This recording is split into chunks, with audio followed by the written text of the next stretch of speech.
the Saudi paradise that wants to be the next Maldives. But there's a catch.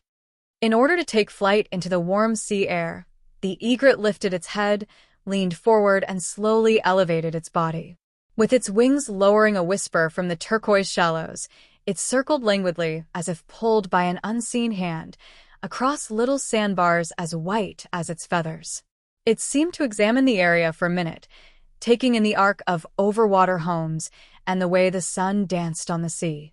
Of course it wasn't. It was most likely simply lunchtime scouting, but a picture of such loveliness makes one want to write a little poetry. Given the color and texture of the sand, it may have been a vista of the Maldives.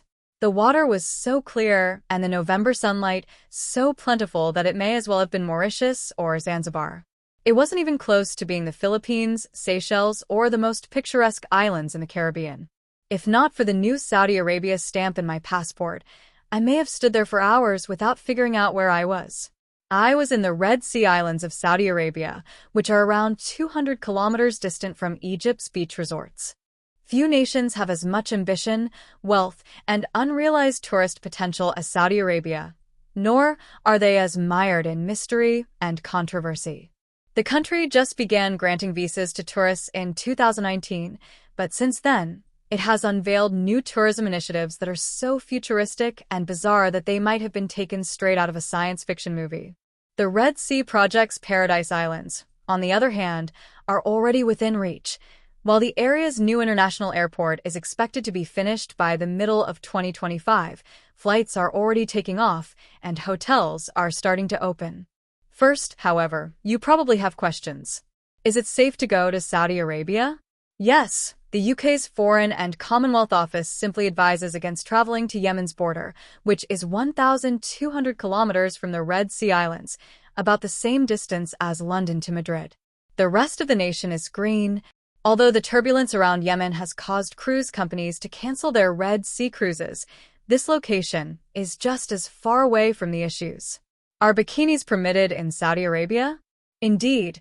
I spent 5 days at the resorts of the Red Sea, wearing sundresses and coziness, and apart from places of worship, women are not required to cover their hair. How about alcohol? Don't worry, if you need the hard stuff while on vacation, you'll get it elsewhere since the nation is dry. Read on if you can handle it. Skipping a few piña coladas is worthwhile. Private butlers and booze-free champagne.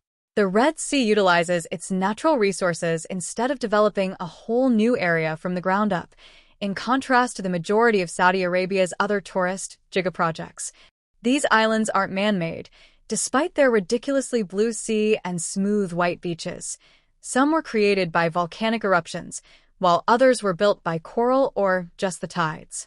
Even when the development is finished in 2030, 9 of the 92 isles will be protected as conservation zones, meaning that 3/4 of the island would remain unaltered. It's an adventure to get here, a 30-minute speedboat trip or a 10-minute seaplane flight, and the first beachfront hotel in the area, the St. Regis Red Sea Resort, opened its doors in January. The view is breathtaking throughout the journey. Before the palm trees of the islands appeared on the horizon, I enjoyed the sun at my back and the splash on my face after seeing a dolphin from the boat. Taking inspiration from the Maldives, the St. Regis has overwater villas, butler service all around, and a hint of adventure. Scuba and snorkeling cruises go to the surrounding blooming coral, which is a part of the 4th largest barrier reef system in the world, where you can swim with sea turtles, manta rays, and dugongs. I paddleboarded to an abandoned sandbank one morning. Then, before breakfast the next day, I went snorkeling from my overwater villa. While with other St. Regis hotels, sunset is greeted with a champagne sabering, although with 0% alcohol, while the days are spent horizontally at the beach, poolside, or spa.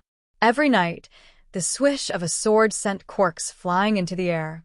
Although the tourist industry is still in its infancy, Saudi Arabia adores luxury, and the St. Regis's prices reflect this, consistently surpassing £1,000 per night. Private meals, private pools, and private butlers are all extremely covert, so it's no surprise that a number of well-known visitors are said to have previously been here. Believe me, the staff won't tell. Solar panels, sea turtles, and £20 million houses. Najuma, A Ritz-Carlton Reserve 5 minutes away by boat is even more opulent than its neighbor and costs more than £1,660 a night. It's Foster Plus Partners Design Villas, with their expansive living areas and bedrooms concealed behind domes shaped like seashells, rise out of the water like Bond-villain hideouts. It's evident that every expenditure has been considered, from the diptyque toiletries to the private pools, stargazing telescopes, and separate apartments for one staff at the Royal Najuma Villa. Insiders estimate that a few beachside houses in Najuma are worth $25 million, £19.7 million. Yes, it's luxurious, but it's also deliciously lo-fi. Although you may take a chauffeur-driven golf buggy from breakfast to the beach, most visitors would rather ride their bikes. Along with the resident naturalist, I went to Najuma's mangrove nurseries one morning in order to see turtle eggs on the beach and guitar fish in the shallows. Almost the whole 247-acre island is available to guests, so you can ride your bike to your favorite beach and then ask your butler to pack lunch. The development's sustainability is crucial. One senior employee proudly informed me, "They're putting the environment far ahead of profits." There are no plastic bottles to be seen, the resorts are solar-powered, and there is a water treatment facility that converts salt water into fresh water. Saudis, who are always welcomed both on and off the islands, are also finding work possibilities in the area. I was also taken aback by how much local product was served in the restaurants, from grilled prawns at Najuma's excellent Tabra restaurant to tomatoes, mangoes, and cauliflower. It's amazing to consider that these islands were only frequented by a small number of local fishermen until a few years ago, and today they are the epitome of luxury. You may require a sizable windfall or a lump amount from your pension, but if you want to make your friends jealous while discovering one of the last unexplored areas of tourism, here is the spot. Saudi Arabia's Red Sea has lifted the standard for beachy joy, so move over. Maldives and all. Essentials. At the St. Regis Red Sea Resort 00966 14 504 0000. Marriott Calm, where Hazel Plush stayed, Marriott offers one-bedroom dune villas with a private pool for £1,079 per night, which includes breakfast. One-bedroom beach villas with a private pool and a sunset view are available at Najuma, a Ritz-Carlton Reserve 00966 14 504 4444, ritzcarlton.com, for £1,660 per night, which includes breakfast. Speedboat and automobile trips to and from the airport cost £203 per person. Currently, there are no direct flights from the UK to the Red Sea.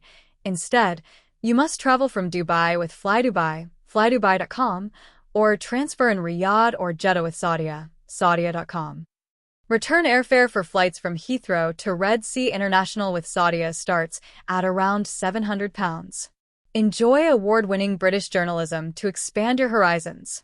Try The Telegraph for free for a month to get unlimited access to our acclaimed website, premium app, deals, and more.